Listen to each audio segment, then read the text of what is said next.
القرآن يوحدنا لطريق الخير يوجهنا الله تعالى أنزله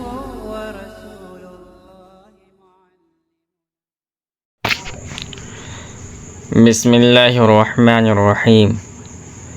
ثم لما فرغ المصنف عن بيان حسن المأمور به شرع في بيان جوازه مناسبة واضطرادا فقال: وهل تثبت صفة الجواز للمأمور به إذا أتى به؟ قال بعض المتكلمين لا، يعني اختلفوا في أنه إذا أدى المأمور به مع رعاية الشرائط والأركان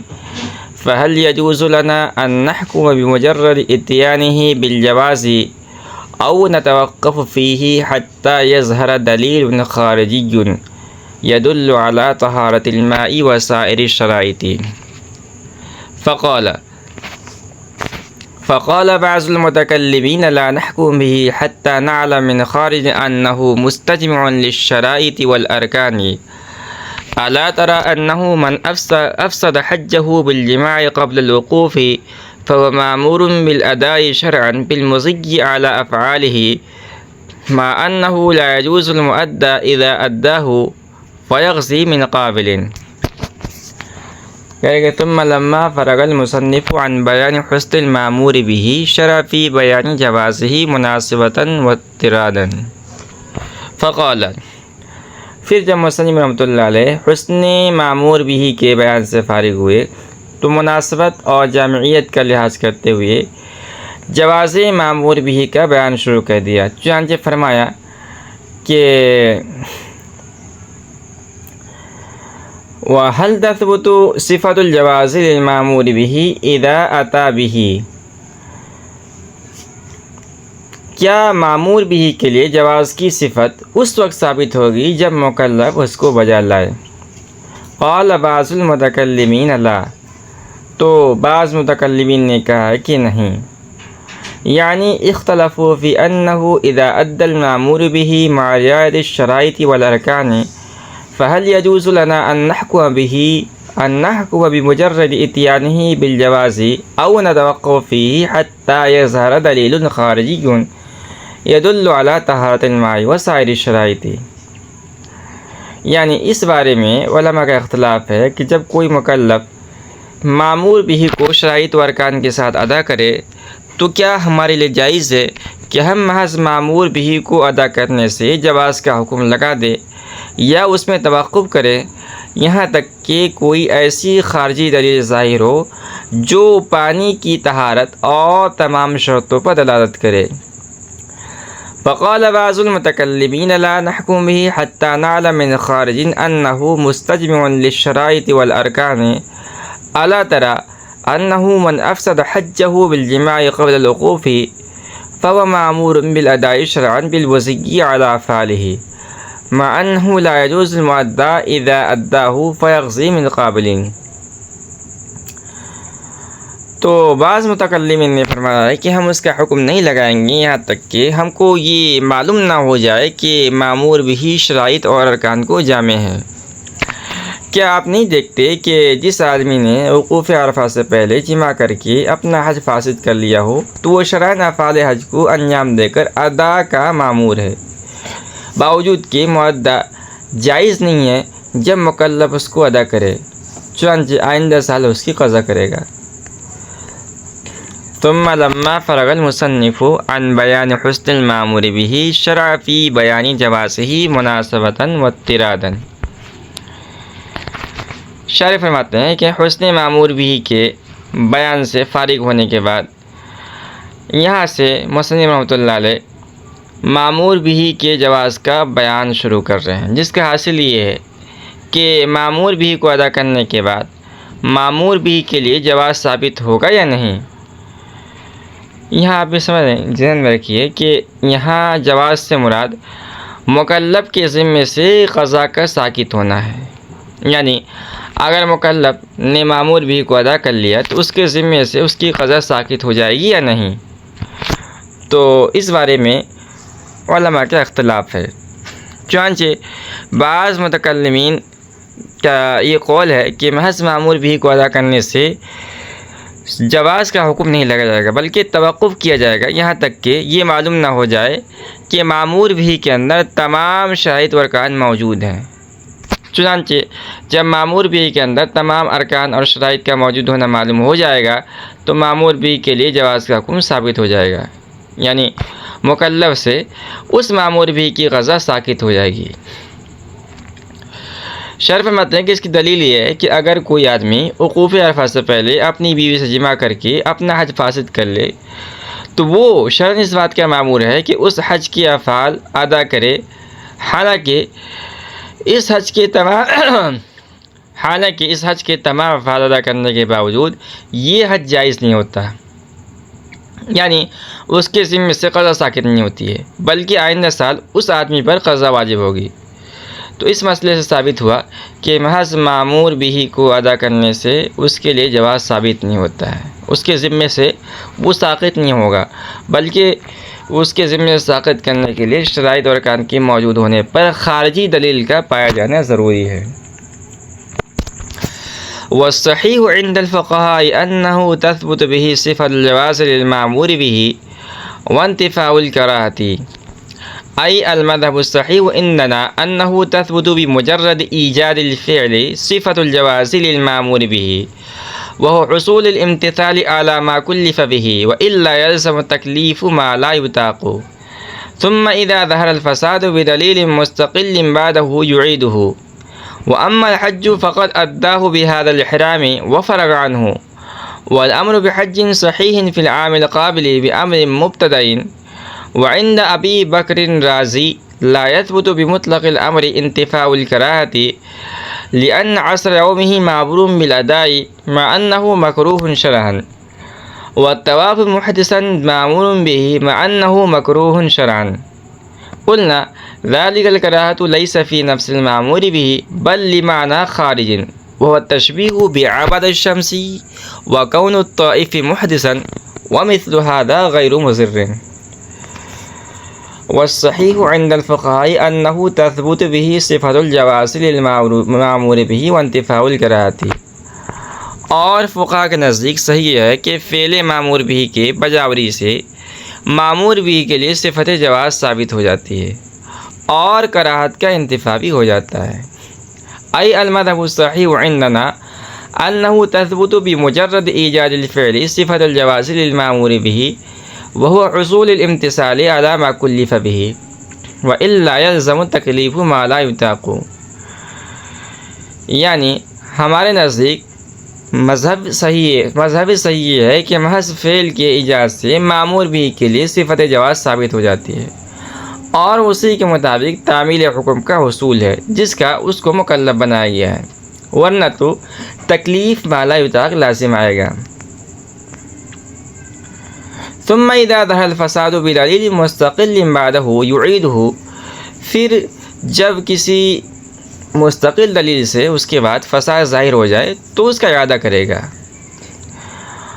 وَأَمَّا الْحَجُّ فَقَدْ أَدَّاهُ بِهَذَا الْإِحْرَامِ وَفَرَغَ عَنْهُ، وَالْأَمْرُ بِحَجٍّ صَحِيحٍ فِي الْعَامِ الْقَابِلِ بِأَمْرٍ مُبْتَدَإٍ وَعِنْدَ أَبِي بَكْرٍ الرَّازِي لَا يَثْبُتُ بِمُطْلَقِ الْأَمْرِ انتفاء الْكَرَاهَةِ لأن عصر يومه معمول بالأداء مع أنه مكروه شرعا، والطواف محدث معمول به مع أنه مكروه شرعا. اور رہا حج تو اس کو اس احرام سے ادا کر لیا اور اس سے فارغ ہو گیا، اور آئندہ سال حج صحیح کا حکم ایک ابتدائی امر سے ہے، اور شیخ ابو بکر رازی کے نزدیک مطلق امر سے کراہت کا انتفاع ثابت نہیں ہوتا ہے، اس لیے کہ آج کی عصر کی نماز معمول بالادا ہے باوجود کہ وہ شرعاً مکروہ ہے، اسی طرح بے وضو طواف کرنا معمول بھی ہے باوجود کہ وہ شرعاً مکروہ ہے۔ قلنا ذلك الكراهة ليس في نفس المأمور به بل لمعنى خارج وهو التشبيه بعبدة الشمس وكون الطائف محدثا ومثل هذا غير مضر۔ تو ہم جواب دیں گے کہ یہ کراہت نفس معمول بھی میں نہیں ہے بلکہ وہ ایک خارجی سبب سے ہے، اور وہ آفتاب پرستوں سے اپنے آپ کو مشابہ کرنا اور طواف کرنے والے کا بے وضو ہونا اور اس جیسا فعل مضر نہیں ہے۔ والصحیح عند الفقہاء انہ تثبت به صفۃ الجواز للمأمور به وانتفاء الکراہۃ۔ شارح فرماتے ہیں کہ مصنف رحمۃ اللہ علیہ نے ماتن علیہ الرحمہ نے یہاں اس مسئلے کے اندر اس مسئلے کے متعلق ماتن فرماتے ہیں کہ مذکورہ مسئلے میں ہمارا صحیح مذہب یہ ہے کہ مامور بھی بجا لانے سے مامور بھی کے لیے جواز ثابت ہو جائے گا اور کراہت منتفی ہو جائے گی۔ لیکن یہاں پہ جو لفظ جواز کا استعمال کیا ہے ماتن نے، یہ سقوط قضا کے معنی میں نہیں ہے بلکہ تعمیل حکم کے معنی میں ہے۔ مطلب یہ ہے کہ فعل مامور بھی کو موجود یا کہہ لیجیے ادا کرنے کے بعد یہ کہا جائے گا کہ مکلف کی طرف سے حکم کی تعمیل ہو گئی ہے اور کراہت بھی منتفی ہو گئی ہے۔ اور اس کی وجہ یہ ہے کہ مامور بھی کو ادا کرنے کے بعد بھی اگر تعمیل حکم نہ پائی جائے تو اس صورت میں تکلیف مالا یطاق لازم آئے گا۔ پھر پہلے مامور بھی کو ادا کرنے کے بعد جب مستقل دلیل سے فساد ظاہر ہو جائے گا تو مکلف کو کہا جائے گا کہ اس کا ادا کر لو۔ شارح فرماتے ہیں کہ اور رہی یہ دلیل کہ جب محرم نے وقوف عرفہ سے پہلے جمع کر کے اپنا حج فاسد کر لیا اور شریعت نے اس کو اسی احرام کے ساتھ ارکان حج پورا کرنے کا حکم دیا، لیکن ارکان حج ادا کرنے کے بعد بھی مامور بھی یعنی جو اس نے حج ادا کیا ہے وہ درست نہیں ہوتا ہے بلکہ اس کی قضا ضروری ہوتی ہے۔ اور اس سے بعض متکلمین نے یہ مسئلہ اخذ کیا تھا کہ مامور بھی کو ادا کرنے کے باوجود بھی مامور بھی کے لیے جواز ثابت نہیں ہوتا ہے۔ تو شارح فرماتے ہیں اس کا جواب ہم یہ دیں گے کہ جب اس نے اسی احرام کے ساتھ حج ادا کیا جس احرام کے ساتھ ادا کا حکم دیا گیا تھا تو یہ آدمی اس سے فارغ ہو گیا اور اس کا ذمہ بری ہو گیا۔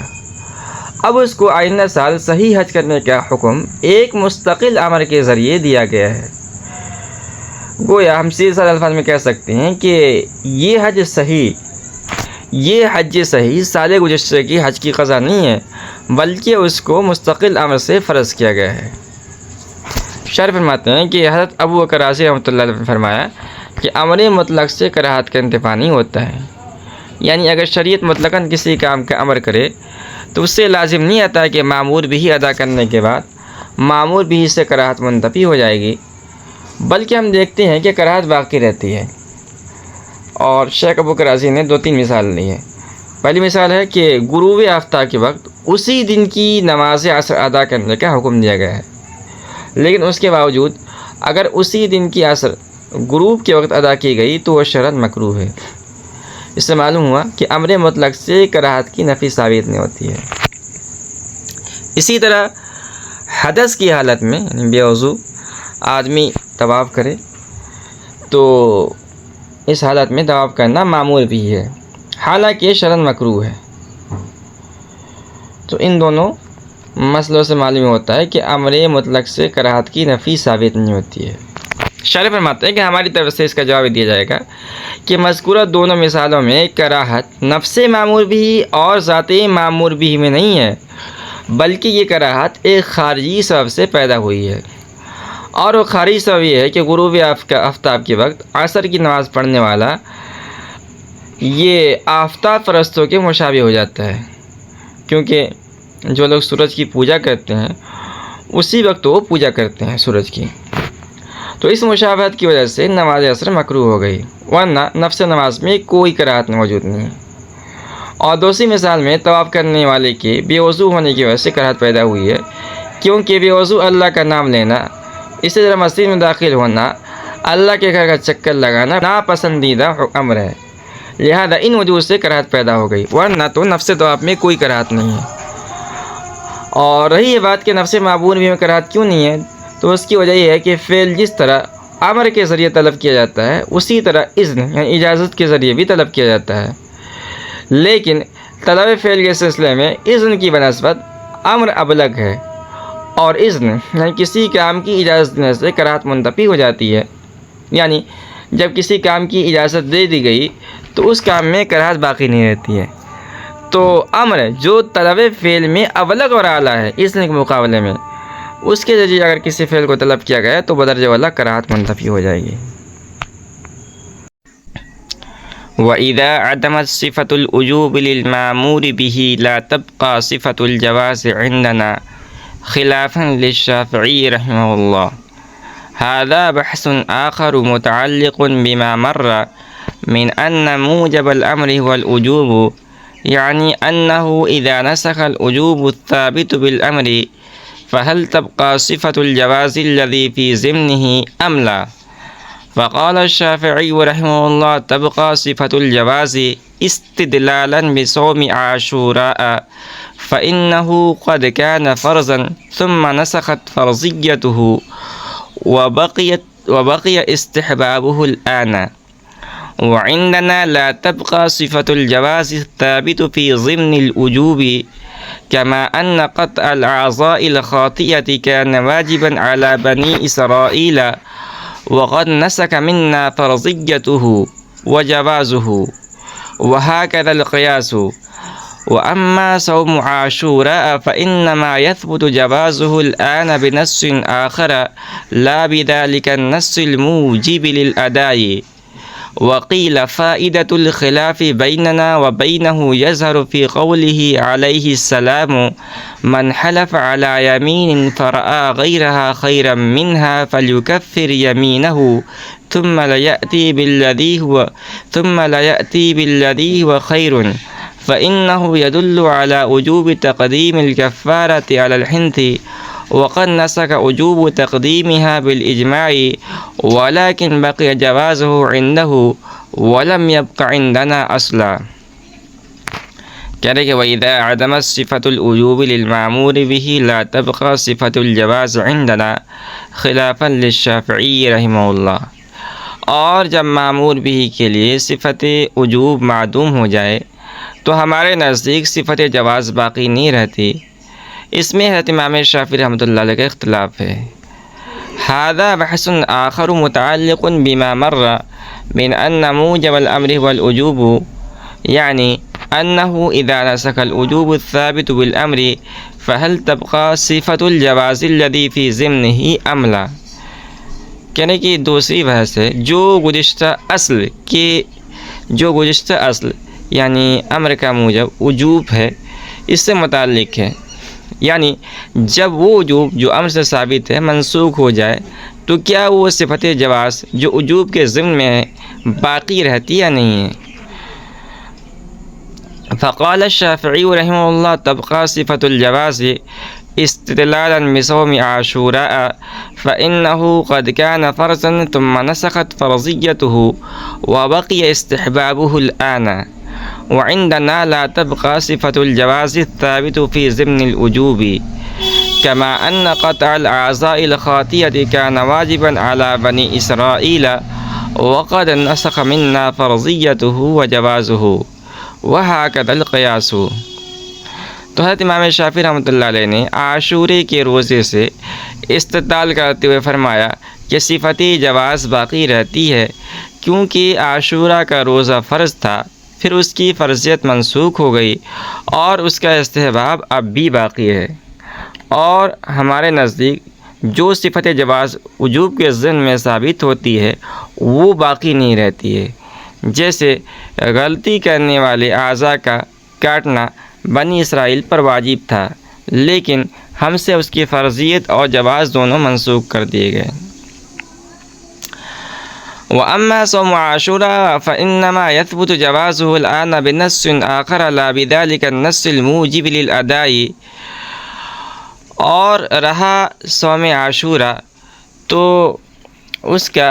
جواز اب دوسری نص سے ثابت ہے نہ کہ اس نص سے جو ادا کو واجب کرنے والی ہے۔ وقیل فائدۃ الخلاف بیننا وبینہ یظہر فی قولہ علیہ السلام من حلف علی یمین فرأى غیرها خیرا منها فلیکفر یمینہ ثم لیأتی بالذی هو خیر، فإنه يدل على وجوب تقديم الكفارة على الحنس وقد نسك وجوب تقديمها بالإجماع ولكن بقي جوازه عنده ولم يبق عندنا أصلا۔ اور بعض لوگوں نے کہا ہے کہ ہمارے اور حضرت امام شافعی رحمۃ اللہ کے درمیان اختلاف کا فائدہ حضور صلی اللہ علیہ وسلم کے فرمان میں ظاہر ہوگا کہ جس نے کسی چیز پہ قسم کھائی پھر اس کے علاوہ کو اس سے بہتر سمجھا تو وہ اپنی قسم کا کفارہ ادا کرے، پھر اس کے بعد وہی کام کرے جو بہتر ہے۔ اس لیے کہ ارشاد قسم توڑنے پر کفارہ کی تقدیم کے وجوب پر دلالت کرتا ہے۔ فإنه يدل على وجوب تقديم الكفارة على الحنس وقد نسك وجوب تقديمها بالإجماع ولكن بقي جوازه عندنا ولم يبق عندنا أصلا۔ اس لیے کہ یہ فرمان قسم توڑنے پر کفارہ کی تقدیم کے وجوب پر دلالت کرتا ہے، حالانکہ کفارہ کو مقدم کرنے کا وجوب اجماع سے منسوخ ہو چکا ہے، لیکن حضرت امام شافعی رحمۃ اللہ کے نزدیک اس کا جواز باقی ہے اور ہمارے نزدیک باقی نہیں ہے۔ وَإِذَا عَدَمَتْ صِفَةُ الْوُجُوبِ لِلْمَأْمُورِ بِهِ لَا تَبْقَى صِفَةُ الْجَوَازِ عِندَنَا۔ ماقبل کے اندر یہ اصل معلوم ہوا تھا کہ امر کا موجب وجوب ہے، یعنی جب وہ وجوب جو اب یہاں سے ایک دوسری بحث کو شروع کر رہے ہیں اور یہ بحث اسی اصل پر متفرع ہے، یعنی ماقبل سے جو اصل معلوم ہوا تھا کہ امر کا موجب وجوب ہے، تو جب وہ وجوب جو امر سے ثابت ہے منسوخ ہو جائے تو کیا وہ صفت جواز جو وجوب کے ضمن میں ہے باقی رہتی یا نہیں؟ تو یہ مسئلہ مختلف ہی ہے، اور اس بارے میں احناف کا مذہب یہ ہے کہ وجوب کے ساتھ جواز بھی منسوخ ہو جاتا ہے، اور حضرت امام شافعی رحمۃ اللہ کا مذہب یہ ہے کہ جواز باقی رہتا ہے۔ یہاں آپ یہ جان لیجیے کہ جواز کئی معنی پر بولا جاتا ہے، جیسے ایک ہے جو چیز عقلاً ممتنع نہ ہو اس کو بھی جائز کہہ دیا جاتا ہے۔ اسی طرح جائز کا اطلاق وہاں بھی ہوتا ہے جہاں شرعاً دونوں یعنی فعل اور ترک فعل دونوں برابر ہوں، اس پر بھی جائز کا اطلاق کہا جاتا ہے اور اس کو مباح بھی کہا جاتا ہے۔ اسی طرح جس چیز میں شرعی دلائل متعارض ہوں اس پر بھی جواز کا اطلاق ہوتا ہے، جیسے سورہ حمار، کیونکہ بعض دلائل شرعیہ سے اس کی پاکی بعض دلائل شرعیہ اس کی طہارت پر دلالت کرتے ہیں اور بعض دلائل شرعیہ اس کی نجاست پر دلالت کرتے ہیں، تو کہا جائے گا کہ سورہ حمار جائز ہے۔ اسی طرح جو چیز شرعاً ممتنع نہ ہو، یعنی جس چیز کے بارے میں شارع علیہ السلام یہ فرما دیں کہ اس میں کوئی حرج نہیں ہے تو وہ چیز جائز ہے،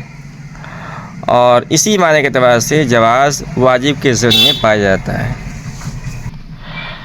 تو اب خلاصہ نکلا کہ جس کے ترک میں حرج ہو وہ واجب ہے، اور جس کے کرنے میں حرج ہو وہ ناجائز ہے، اور جس کے کرنے میں کوئی حرج نہ ہو وہ جائز ہے۔ اتنی بات آپ ذہن میں رکھیے۔ جواز کے اس معنی کے بارے میں حضرت امام شافعی رحمۃ اللہ فرماتے ہیں کہ وجوب منسوخ ہونے کے بعد جواز باقی رہتا ہے، اور احناف کہتے ہیں کہ وجوب منسوخ ہونے کے بعد جواز باقی نہیں رہتا ہے بلکہ جواز بھی منسوخ ہو جاتا ہے۔ شوافی کا مستدل یہ ہے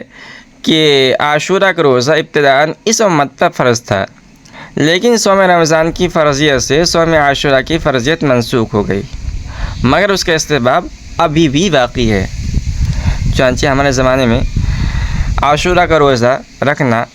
جائز ہی نہیں بلکہ مستحب ہے۔ اس سے معلوم ہوا کہ فرضیت اور وجوب منسوخ ہونے کے بعد جواز باقی رہتا ہے، جواز منسوخ نہیں ہوتا ہے۔ احناف کی دلیل یہ ہے کہ غلطی اور گناہ کرنے کی وجہ سے بنی اسرائیل کے اندر اعضاء کو کاٹنا پڑتا تھا، اور یہ بنی اسرائیل پر واجب تھا، لیکن امت محمد صلی اللہ علیہ وسلم پر اس کی فرضیت منسوخ ہو گئی، اور فرضیت منسوخ ہونے کے ساتھ ساتھ جواز بھی منسوخ ہو گیا۔ یعنی اب اگر کوئی گناہ کرے تو ایسا نہیں کہ اس کو جس گناہ سے تو یعنی اب ایسا کرنا نہ فرض ہے اور نہ جائز ہے۔ اسی طرح بنی اسرائیل پر یہ تھا، اسی طرح ناپاک کپڑا پاک کرنے کے لیے نجاست لگے ہوئے حصے کو کاٹنا بنی اسرائیل پر فرض تھا، لیکن ہم پر سے اس کی فرضیت منسوخ ہو گئی،